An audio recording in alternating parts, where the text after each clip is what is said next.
કેન્દ્રીય ગૃહમંત્રી અમિત શાહ બનાસકાંઠા જિલ્લાની મુલાકાત લેશે। કેન્દ્રીય ગૃહમંત્રી અમિત શાહ 15મી જાન્યુઆરીએ બનાસકાંઠા જિલ્લામાં બનાસ ડેરીના Banas bovine and breed research centre, પાલનપુરમાં નિર્માણ થનાર બનાસ બેંકના ઓડિટોરિયમ હોલ, ખેડૂત તાલીમ કેન્દ્રનું ખાતમુહૂર્ત કરશે। કેન્દ્રીય ગૃહમંત્રી અમિત શાહ 15મી જાન્યુઆરીએ બનાસકાંઠા જિલ્લાની મુલાકાત લેશે।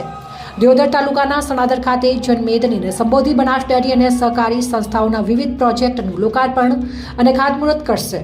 સણાદર ખાતેથી અમિત શાહના હસ્તે ભીલડીમાં નિર્માણ થનાર બનાસ ડેરીના Banas bovine and breed research centre, પાલનપુરમાં નિર્માણ થનાર બનાસ બેંકના ઓડિટોરિયમ હોલ, ખેડૂત તાલીમ કેન્દ્રનું ખાતમુહૂર્ત કરશે। જ્યારે બાદરપુરા ઓઇલ સંકુલમાં Banas dairy ultra modern atta plant, પાલનપુરના બનાસ પ્રોટીન અલ્ટ્રા ફિલ્ટ્રેશન પ્લાન્ટનું પણ લોકાર્પણ કરશે।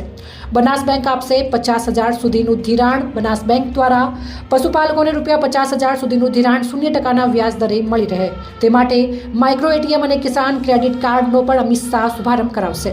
વિધાનસભા અધ્યક્ષ અને બનાસ ડેરીના ચેરમેન શંકરભાઈ ચૌધરીએ જણાવ્યું કે સરકાર સહકાર ક્ષેત્રમાં ખૂબ પ્રગતિ અને ગ્રોથ થઈ રહ્યો છે।